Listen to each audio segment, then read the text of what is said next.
Hi guys! Welcome back to my vlog. It's another day. It's another vlog na naman po dito sa may Ajman, UAE. So it's early morning. It's 8 a.m. and kakagising ko lang po ngayon guys. And suddenly I'm just craving for a pasta. So today magluluto po tayo ng sardine pasta guys. And samahan niyo ako at ipapakita ko sa inyo ang ating mga ingredients na kakailanganin. So guys, papakita ko na po sa inyo ang ating mga ingredients na kakailanganin natin sa ating lulutuing tuna pasta. So ito na po sila. So first, kailangan natin ng pasta.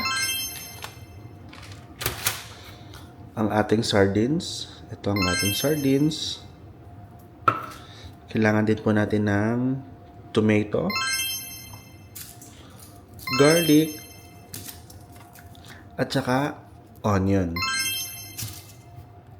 Also guys, kailangan din natin ng pepper, salt, and lalagyan din natin siya ng dried oregano later kapag luto na yung ating pasta. So samahan niyo ako guys and let's start with our cooking. So guys, bago tayong mag-cut ng ating mga ingredients, kailangan naman natin siyang labugin itong ating noodle pasta. So ngayon, nagpapainit na ako dito ng water. Yan, nakasalang na siya. And once kumulo na siya, saka natin siya isasalang.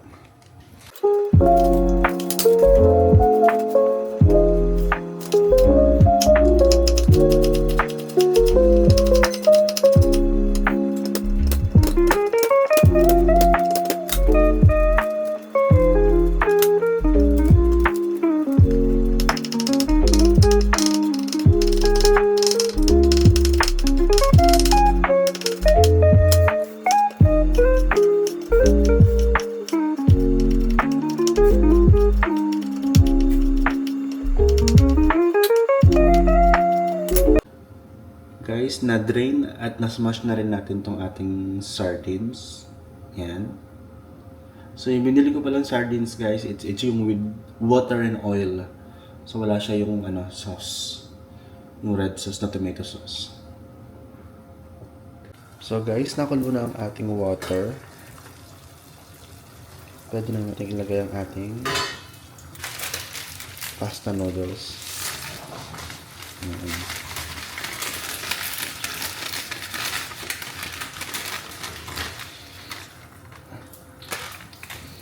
Then, labugin lang natin siya ng maximum 8 minutes. Kapanuli natin, balik tayo after 8 minutes. So guys, after 8 minutes, luto na ang ating pasta noodles. Yan. So now, let's drain the water para hindi na siya masyado malabog pa. So let's drain the water.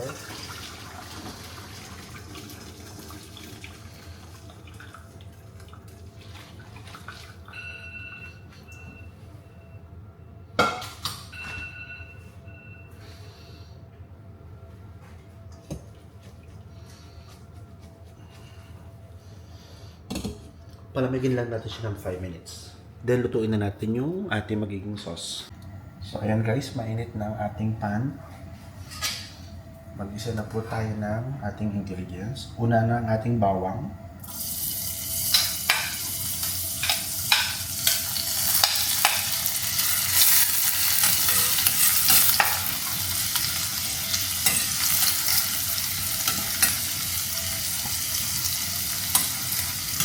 So once na mag-golden brown na siya, tsaka na natin ilagay yung ating sibuyas at tomato.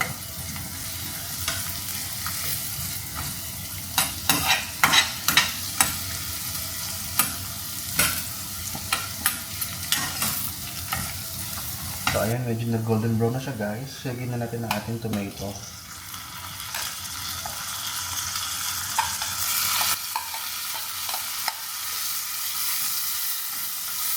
Then lagyan na natin yung onion.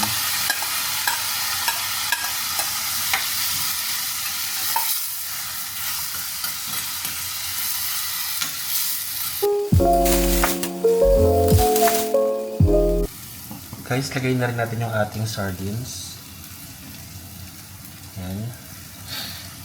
So, sutay lang din natin siya ng bahagya.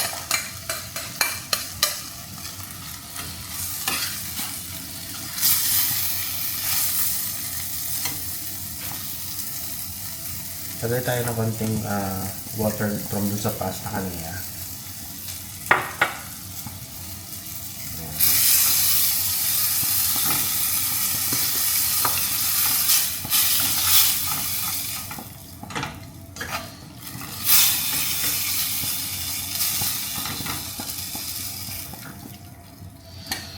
So mag-add tayo ng paminta.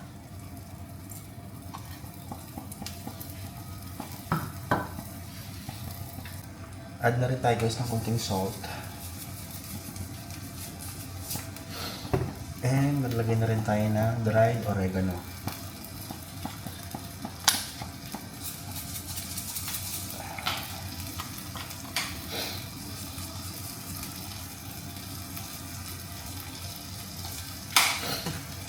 Then mix lang natin. Then i-transfer natin ito sa mas malaking container with pasta. So guys, ito yung pasta natin kanina. And ito-transfer lang natin itong sauce na ginawa natin.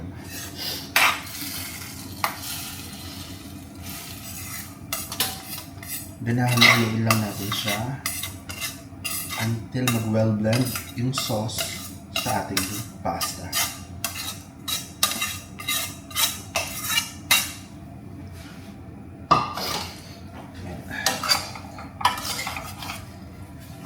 Patayin na natin yung apoy.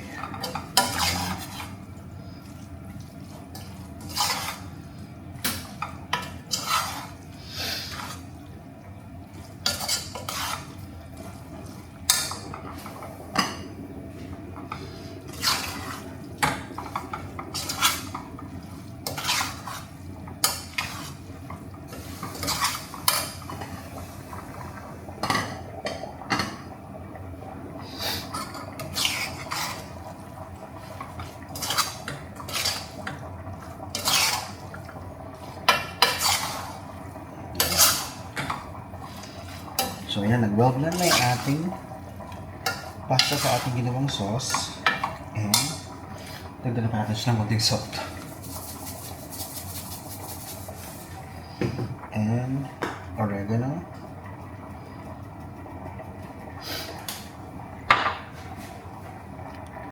Guys, mag-add din tayo ng chili flakes para mas may ano siya, may kick.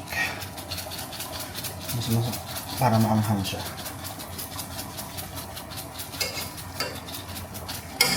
So ayan guys, luto na ang ating sardine pasta.